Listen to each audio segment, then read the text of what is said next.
Okay, good morning, folks. I've been asked today to give a short presentation. It'll be an hour. I reckon it'll probably run to about 45 minutes, and then we'll have a Q&A. I'm happy to make this as interactive as possible, but the topic is building your sales and marketing funnel. So I understand you've had a session this morning about sales, and then you've got another session about content marketing coming on later on in the day. Before I kick off, I see a number of people in the room. Greg, who I've met before, Alan, Dennis, is that right? I think we've talked on the phone over the years. So what I might do is give a little introduction to myself, if I can work out which of these.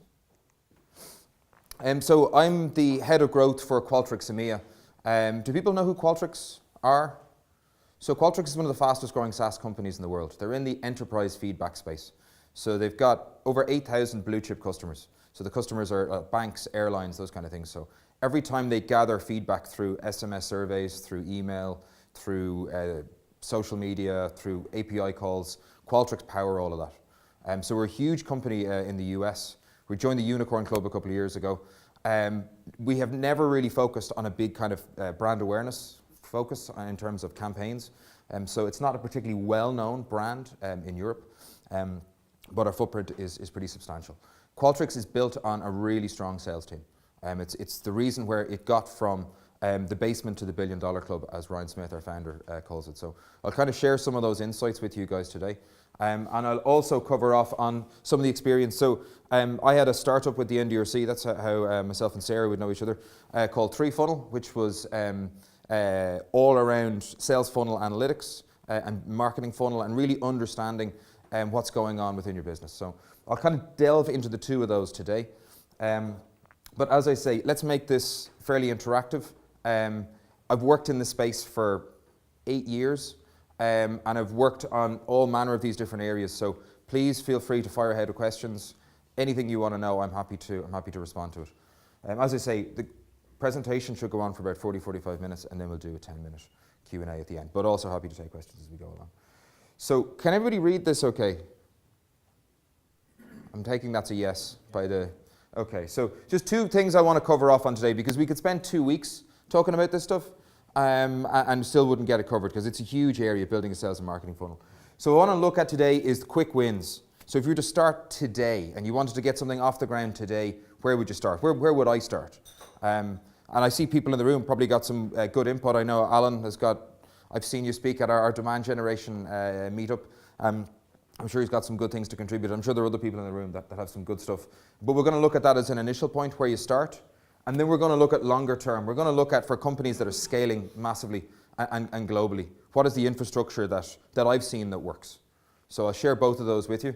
And as I say, ask questions as we go along. So I've kind of broken this down to make it really simple. When the quick wins, when you're building a sales and marketing funnel, there's mining. There's who are the people you're going to contact. And there's really digging into who these people are and some of the tools you can use. And then prospecting. So you can there's a whole manner of ways of prospecting. Traditionally it was cold calling, but email prospecting is way more effective now. And we're going to look at using tools like SendBloom and things like this, where you can drip feed emails to people over a period of time, and you're warming up people when you're engaging them at the final stage. So rather than the cold call, rather than that awkward, trying to jam a sales pitch down the line at somebody, it becomes a consultation. And that's a really important shift. If you're going to get a quick sales and marketing funnel up and running, you want to make sure that your salespeople are consulting. They're helping people identify their problems, and they're helping bring them along. Because otherwise, it's just really painful and awkward for everybody involved. So this whole process here is about getting to that stage as much as possible and making sure that your salespeople have got a continuous flow of people that they can consult with and then pass through the process. So I'm going to jump in quickly. Mining contact information. Are people familiar with SalesLoft? A couple of people are familiar with it here, yeah? So SalesLoft is one of many tools that are out there. How many people aren't familiar with it? Okay, so just to give you an insight, so SalesLoft allows you to mine LinkedIn for people's contacts and details based on their job titles, based on their companies they work in, based on the sector they're in. So you can start to dig in and you can start to develop. Let's just say you looked for 100 people. We're just going to keep it nice and simple. You look for 100 people that were in your target market. You've identified them by by job title, by company size. You're able to pull out their email, their first name. So you can populate a spreadsheet. You can populate a spreadsheet with their first name, second name, email address, company they work for, how long they're there, job title, as I've said. You can start populating it with competitors. You can put that in manually, or you can use some other tools. But you can build out a spreadsheet which has got a whole load of very tailored information for quite a few people. I'm going to say just 100 to keep it nice and simple. So once you've done that piece of research, you can then upload it into the tool we're going to look at next, which is SendBloom. Are people familiar with this approach? Some people are, some people aren't. Yeah. So just want to kind of quickly run through some of this. I don't want to spend too much time on it. But being able to, what tools do people use actually in addition to SalesLoft? Do people outsource? Do they go direct to India or something like that, or Philippines to get stuff mined?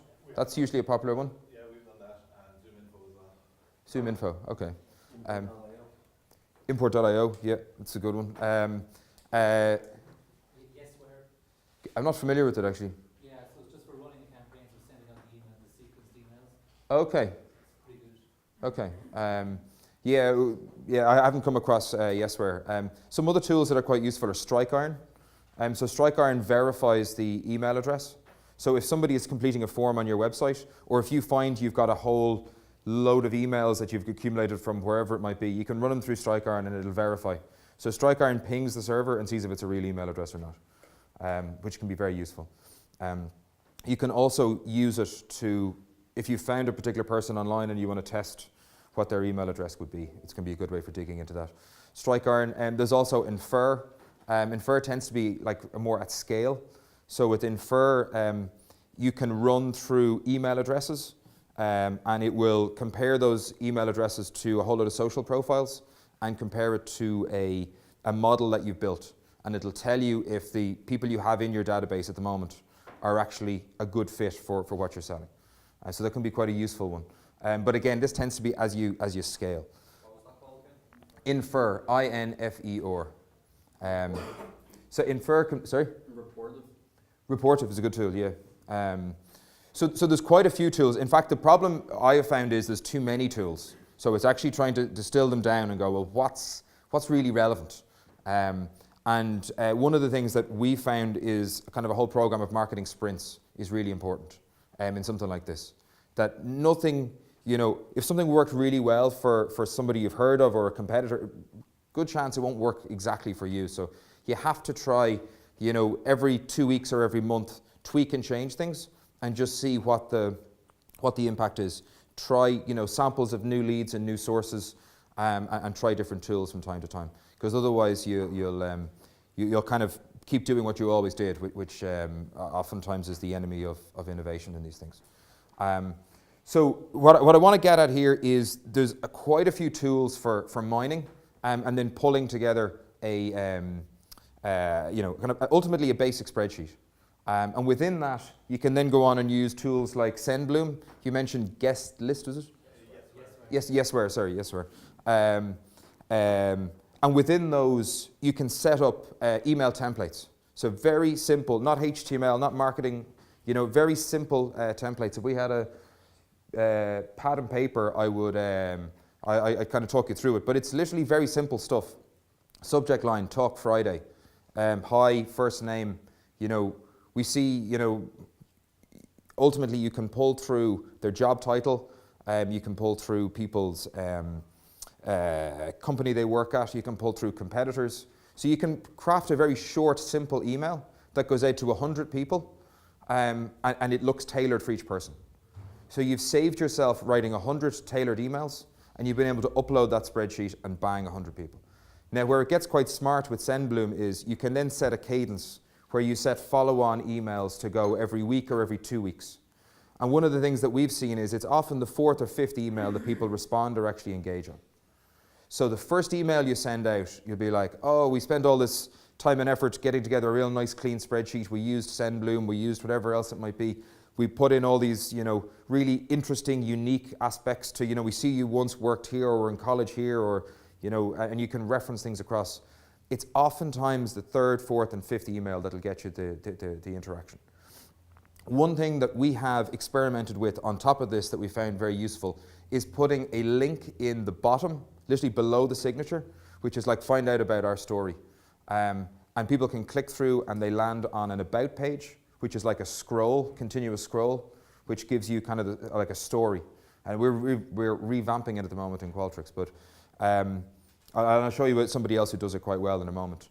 But what you can do by having that link where somebody can click through and find out about your website and your company, I should say, you can add a tool called Lead Forensics. Are people familiar with Lead Forensics? So Lead Forensics will tell you when somebody from a particular company came onto your website. So with that in mind, you're then able to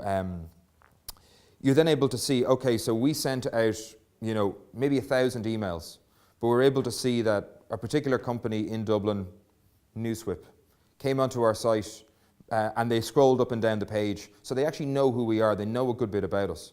And that means that when you're having the initial conversation, you don't have to go to, what do you know about us? Or you can kind of judge how that initial conversation is going to go.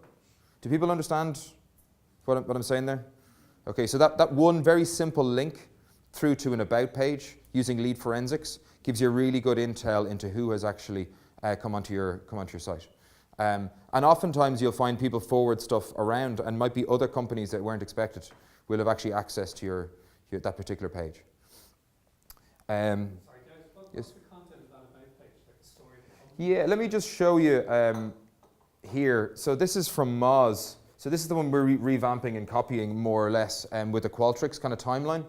So again, sorry, this is quite small from down the back of the room, but ultimately you have ultimately this would be the whatever your business story is, and then as you scroll down, you get to see all kind of highlights and different things about it.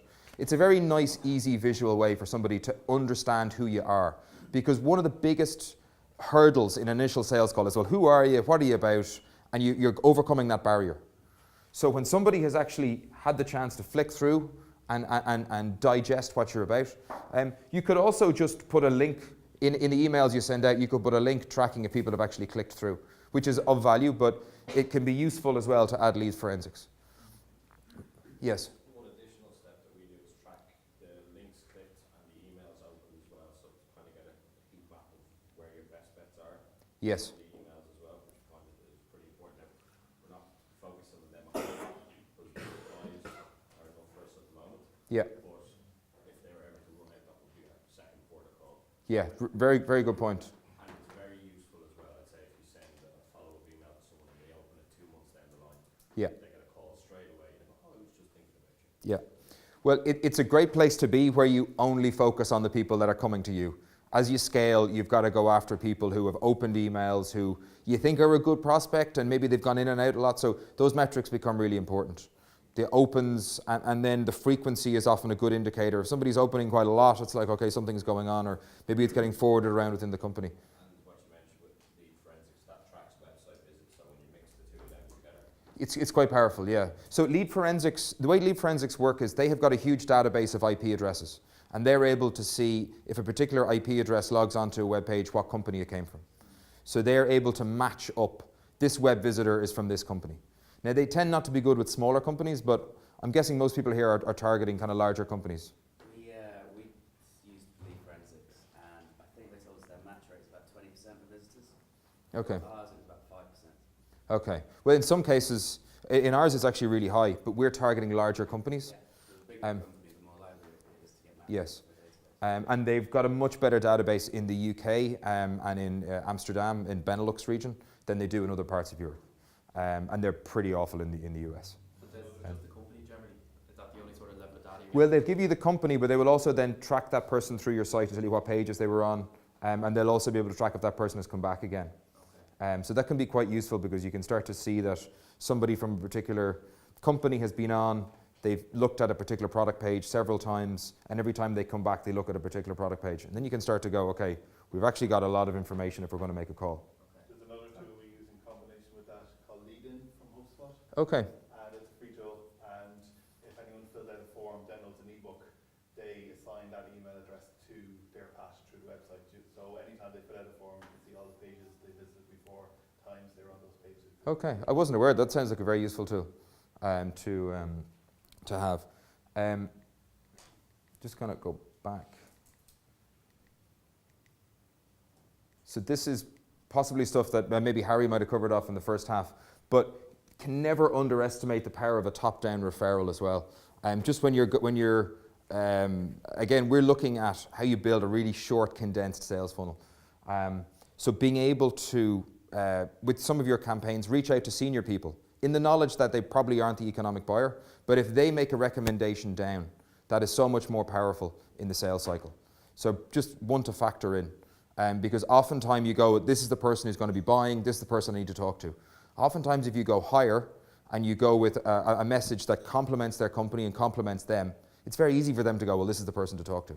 That sounds very basic, but from what I see, a lot of companies don't do it. And that's a really nice way of warming things up. And really what I'm doing, what I'm proposing with this particular approach is all about making those initial calls warm, engaging, and that just makes the whole process flow so much better. So again, what I suppose looking at here is engaging prospects. When it comes to phone calls, you've got the sales call. Nobody likes getting a sales call. Does anybody like when you get a sales call coming through? You don't. People don't like making them. People don't like receiving them. Whereas if you've gone through this approach and you've been able to send somebody an email drip campaign almost, where somebody has engaged or you found out information about them through their interaction with your about page, through lead forensics or through other tools, you're starting off on a much more solid footing. They've invariably come to you and they've asked for more information and you can turn things into a consultation. One of the things that we found is that, and I'm sure there's people in the room probably have seen this, it's good to have a dedicated inbound team just to handle these calls. That somebody is specialized in just handling the same set of calls over and over and over. Have people found that? With smaller companies, what tends to happen is salespeople end up, kind of covering a whole load of bases. But it tends not to be, like salespeople need to be closing, even in smaller companies. So having somebody who's dedicated. Also, if you're running a campaign like this and you're mining, say you mine 1,000 people, and you mine them in the same sector and you've got a very similar email and a similar approach, the calls that come through on the back of that are all going to be very similar. So if one person gets familiar and up to speed with that, they'll be able to be a lot more efficient than multiple salespeople kind of dipping in and dipping out. And having somebody who starts off in that inbound role will make them a really strong player in the sales team later on. It's just a segmentation thing that we found is really useful. Again, very hard to do when you're a smaller company and you're trying to scale. And everybody's wearing lots of different hats, but that is a particularly useful one. Have people heard about a guy called Aaron Ross? He's written a book called Predictable Revenue. Okay, so I see some people have. So Aaron Ross was he was with Salesforce in the early days, and he was involved in them building up to their first 100 million in revenue, I believe is the tagline that he kind of sells himself on.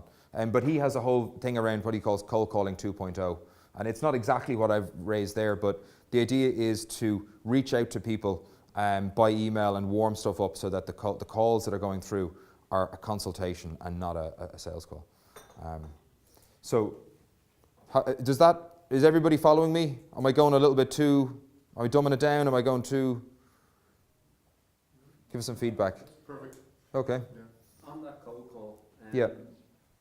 like obviously it's a favourite at the moment, cold calling. Yeah. But would you say there's still definitely a time and place for it after, say, a trip track and they haven't got back after 5? Yeah, well, they're kind of semi-warm or tepid or something? Well, there's an interesting thing. So Qualtrics built $1 billion business on the back of cold calling. Really good at cold calling. So there's definitely a place for it. And like Ryan Smith, our CEO, would say that because you've got people who have years and years experience in it, like it's a competitive advantage because nobody else wants to do it. And we have people, particularly in the States, who are really, really committed to it and will do it over and over and over. So there's definitely a place for it, but it's going to be quite hard to get a sales team from scratch, digging into cold calling. You need to give people every chance to get up and running, and that's where this sort of stuff comes in my mind. Cool. So yeah, so tracking lead forensics and then having an about, and with that particular page, it's worth having it hard to find so you're not getting it populated with people traveling throughout your site. So you could just make that, homepage about us, track or something like that as a URL, so that it's separate. Predictable Revenue is the book that I mentioned. One of the big things he recommends is that whole thing of getting a recommendation, and it's really important when you're putting together campaigns. Just think about who are the people who would be most influential if they gave you a recommendation. Because even emailing 1,000 of those people and being really kind of, a little bit fluffy and go, look, we have this great product, we know, we're working with some of your competitors, we'd love to know, could you recommend who we should talk to in the company? If they just give you a quick recommendation down, that person will be so receptive because you've been introed by somebody more senior. Right. Do you actually use that yourself in Qualtrics? Yes. Because I've heard, and I don't know if this is true, that since that book came out and it's kind of the information spread is that like Yeah. C-level people all around the world are just getting bombarded with these pointing towards the right person email, and that's turned into a new kind of spam that they're just deleting. Possibly, but it's still getting results. I suppose it's about doing stuff at volume as well. And maybe there are diminishing returns with everything. Unfortunately, I think it's Gary Vaynerchuk, is it? Or one of these guys that said, if something works in marketing, everybody jumps on it until it no longer works. That's just the way it is. That's unfortunate that as soon as people find out there's a nugget in there, they'll be all over it like a rash and dilute it.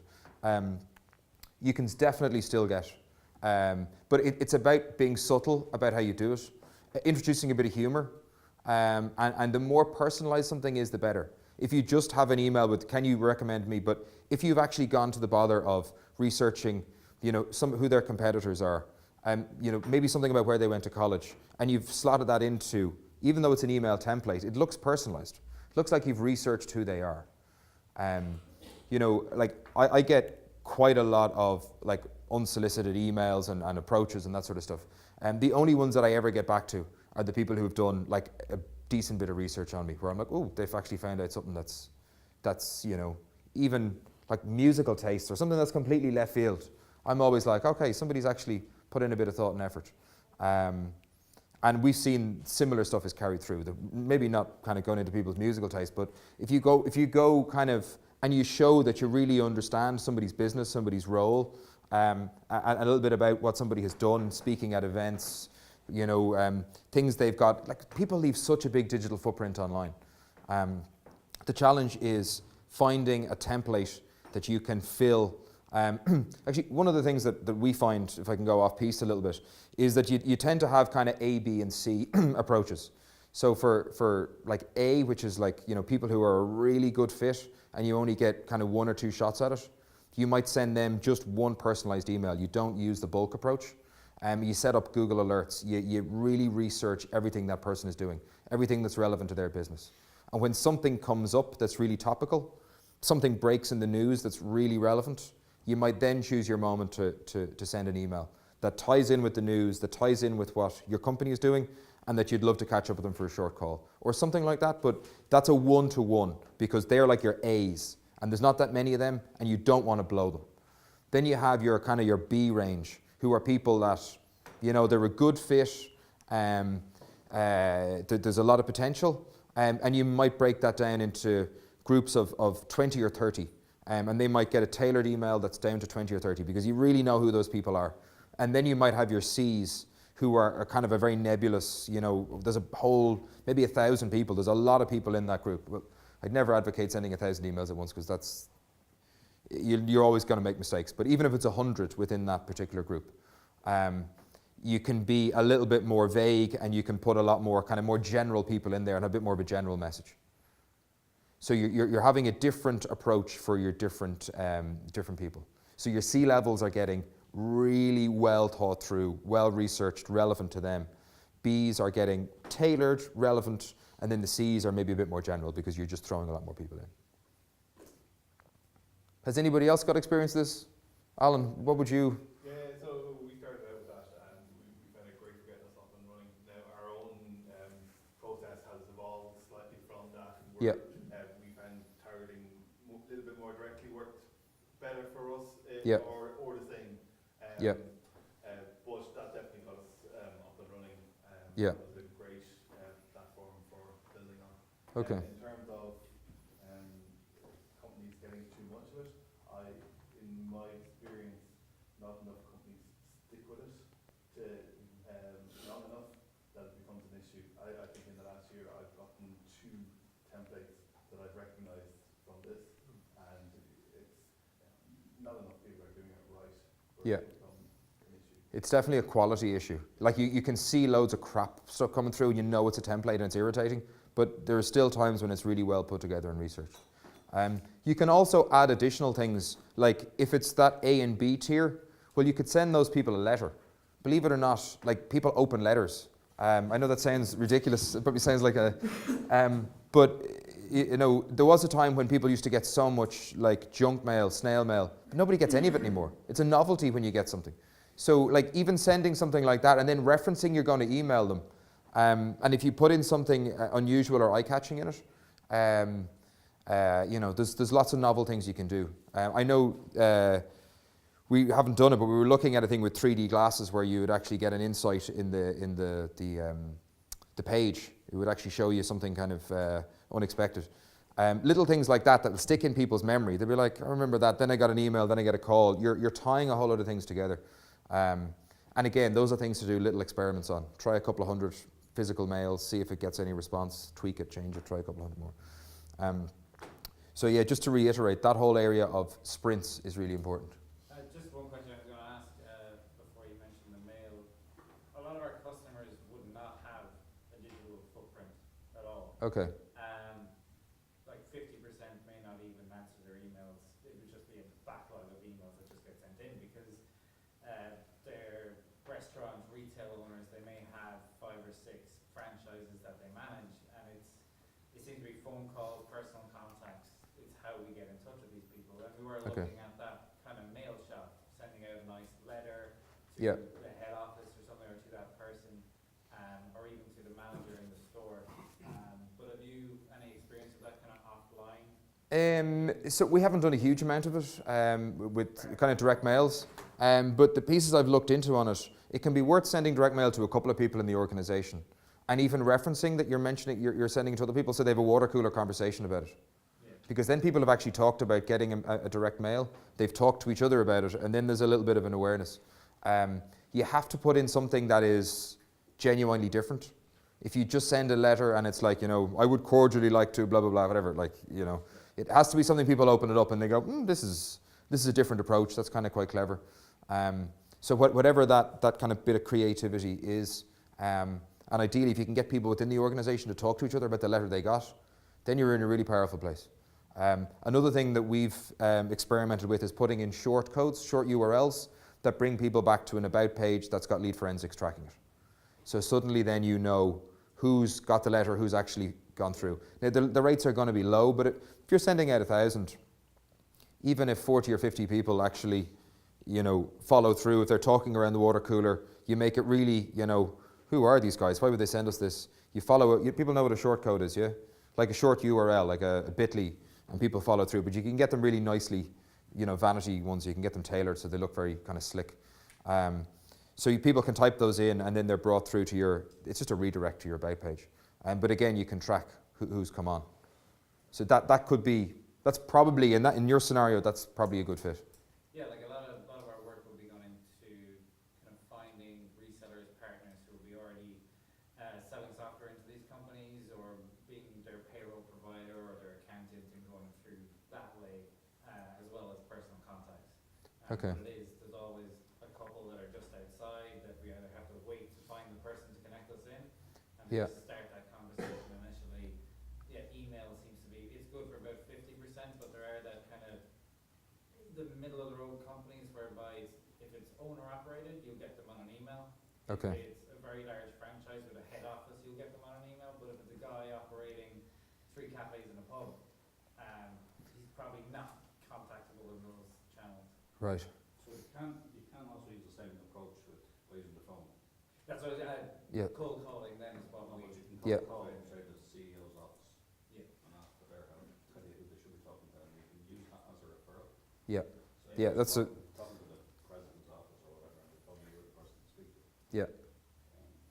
In fact, that's one of the things that I didn't touch on that is really important. And one of the things that we found is that before you send out mails, particularly to the A and Bs that I mentioned, you'll often call up and understand who's who in the organization, map out, well, who's the boss, or who's, you know, the head of that department, you know, who are the other people within it, and actually just call up. You'll often find people, secretaries or people in the admin, that'll actually be quite helpful with kind of some basic information. So suddenly you've mapped out the organization, and then you can call in and say, you know, to somebody senior, I'm looking for a recommendation, I'm trying to get in touch with X person, and you know exactly who you want to talk to, but you haven't said the name. You've made it really easy for them to go, oh, you should talk to such and such. Yeah. And then you've got the in to go and do it.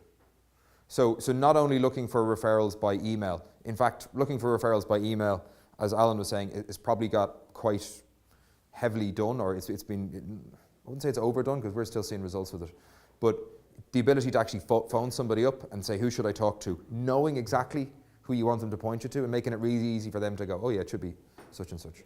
That requires a bit of work, but particularly if it's a high value or it's a prospect you think is really worth chasing. So the next stage I was going to look at, are we doing on time actually? The next stage I wanted to look at was, oops, time is flying, building in stages, so, and applying sprints and experiments. So this, unfortunately, you're not going to be able to see this from where you're at. I might try to share these slides with you guys afterwards. So just to break it down, you've got like the acquire section here. So most people are kind of familiar with digital marketing. It's been well promoted. Your SEO, your PPC, your social media, online PR, growing your blog, all that kind of side of things. It would see that as acquiring eyeballs, acquiring attention, and ultimately acquiring contact details. You're acquiring emails at the initial stage. You're already acquiring very basic information. But what's happened is people more than likely aren't ready to have a conversation at that point. So by the time somebody, you know, downloads an ebook on your website and then you phone them up straight away, it's like trying to marry somebody on the first date. They're like, that's too much, I don't want that. So that process of, you know, we've got one and jump on top of it, that doesn't work. So an important point is to build that infrastructure, and I'm not even going to have I'm not going to get into any detail on that at the moment because that's just a massive thing in and of itself. But that whole building an engine where you're growing your website visitors and you're gathering information is important. But a lot of people overlook the next stage here, which I've called nurture.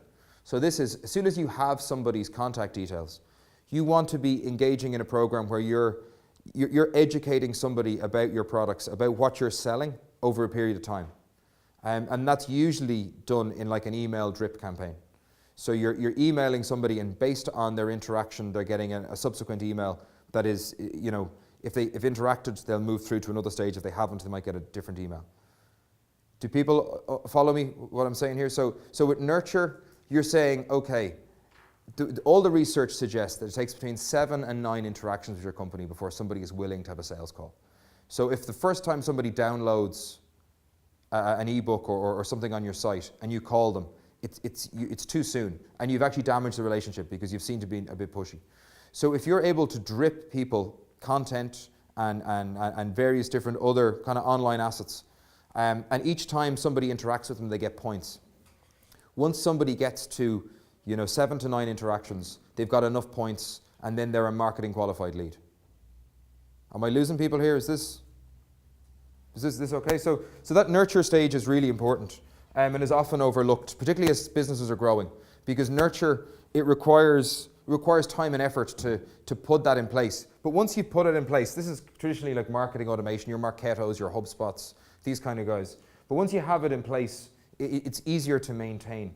The one thing that I've seen is to do a quarterly or a really regular database clean. It's very easy to have a whole load of stuff that you've accumulated over time, and it happens very fast. The stuff is accumulated, you've got a database full of stuff, and you don't really know, are they good, and you're hitting people with correspondence. So using tools like I mentioned, Infer and StrikeIron, can give you an insight into what's going on within your database.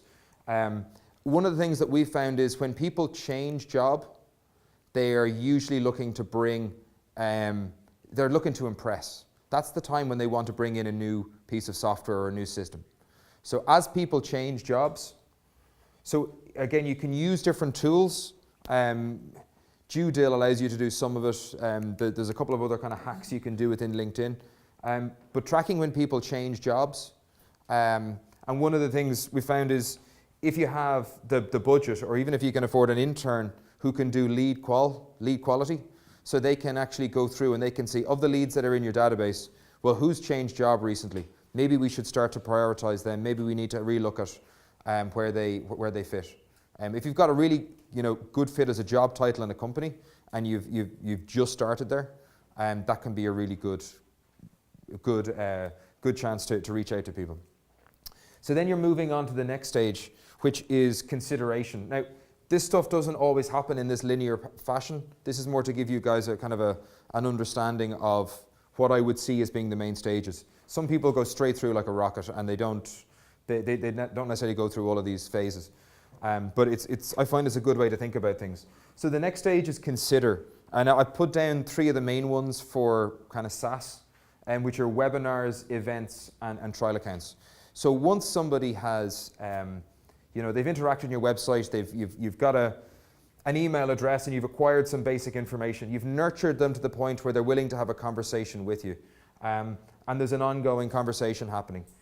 Then you're through to consider. So I don't know what the average sale is with you guys, maybe some of it's online, but particularly if it's enterprise, where people are going to be spending tens or hundreds of thousands, they want to meet in person. They want to really understand that you're real.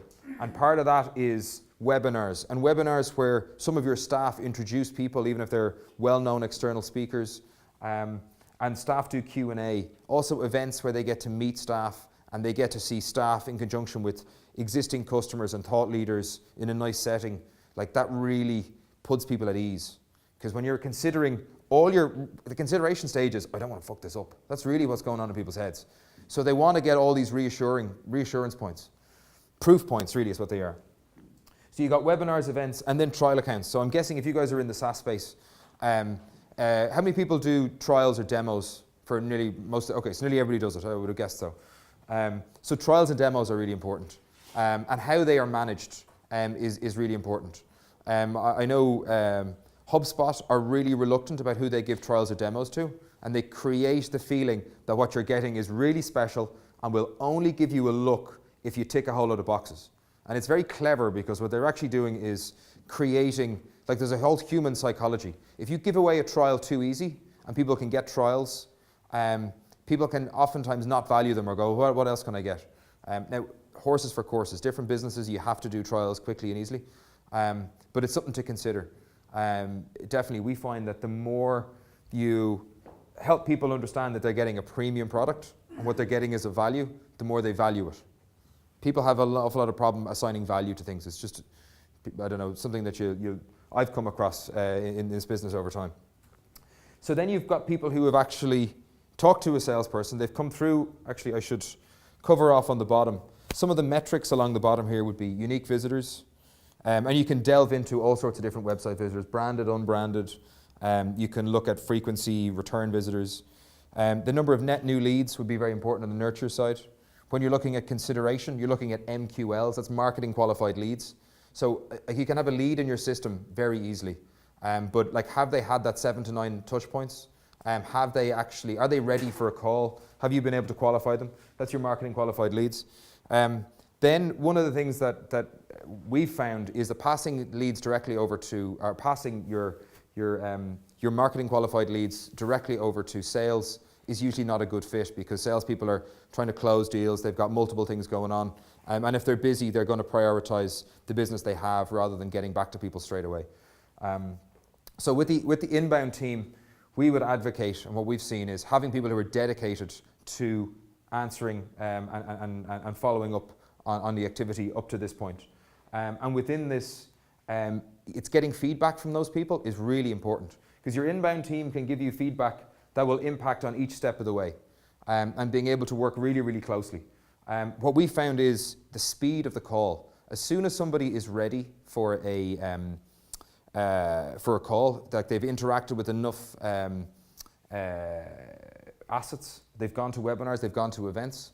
As soon as somebody has done that, you've got to get in touch with somebody really fast. If somebody's created a trial account, you want to get in touch with that person on the phone very fast. And if you can't get them, you want to persist over and over. And that's where salespeople are generally struggle with that because they're doing a lot of other things.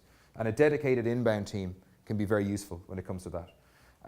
Then the next thing is the amount of pipeline generated. And this is where you're getting a handover between your inbound and your sales teams. In Qualtrics, I own a pipeline number. So this is kind of the area that I look after. And I'm responsible for a certain amount of pipeline created every quarter, I should say. And then pipeline is obviously deals that have come in, what's prospective size, what do you think it's going to be, and you've got the inbound team sitting together with their sales rep on that initial call where they're kind of discovering the size of the pipeline and attacking it from there. And then you've got revenue coming out the far side. Do people understand that? Is that going a bit deep, or is that useful? Because I know the graphic here is pretty small and it's quite hard to for some people to see it. But I just think looking at things in those ways can help. And what I wouldn't advocate is going, I've got to build all this on day one. Invariably, what I've seen is when people try to do all of this at one go, it's too much. You're better off trying to do one thing well. Focus on one area and do it well and then move on to the next. And also apply that marketing sprints methodology where every month you're testing if the changes you're making are having a good or a bad impact. Okay, I'm not sure, are we on time? Okay, we've got 3 or 4 minutes. Anybody have any questions? Yes? What is your best channel for generating sales qualified leads? Best channel for generating sales qualified leads. I don't want to get into too much of exactly where Qualtrics is at. Can I ask a more general question? Yes. Leads from digital marketing and content, webinars, etc. Yeah. Versus leads from email. Do you see a difference? So when you say leads from email, do you mean the first section that I was talking about? Versus? Yes. Okay, so you mean, okay, so outbound versus this kind of inbound approach we're talking about here. Yeah. Maybe run the question by me again. Which one is more effective? Is it? Or, Yeah. So which one is more effective? Ultimately, this is at scale, and this generates a hell of a lot more leads. And it, like, you know, even from trial accounts and from events, like, you know, we had an event for 400 people in London last week. You know, you can do stuff at a lot more scale. The reason I'm hemming and hawing about this is the two work together. Yeah. They don't really, the days when things are nice and neatly boxed off, you know, one of the things that we find, like we spend so much time getting into tracking and trying to make sure we can track stuff properly. But it's a combination of things. It's that outbound prospecting that often leads to, you know, a webinar, an event, or somebody, you know, interacting with a trial account, which then leads to, you know, and people often aren't ready when you reach out to them. So the initial outbound prospecting could have been to the right person, could have had the right message. That person goes cold for 6 months, and then they come back in through this process, and then they're ready to engage. So there's a huge amount of interconnectivity. Okay, gotcha. Okay. Have you tried automating your webinars, or do you run them live every time? We do them on demand from, like, so one of the things that we find is webinars about ourselves, talking about ourselves, is nobody wants to know. Nobody outside of a company likes their product that much. So we try to bring in people who are, you know, Dan Ariely or people who are well-known speakers to come in, and they bring an audience with them. But part of that is, oftentimes we will pre-record the webinar and we'll do the Q&A live. And then we'll also have it available as an on-demand. And we often use that as part of the nurture process, so that you know, that can be used to move certain people along that are in our database. Automating webinars, there is scope for us to do like kind of webinars about how to use our product and, you know, onboarding webinars and that sort of stuff. We still don't automate that because we use it as a training ground for people within the organization. But doesn't mean you couldn't.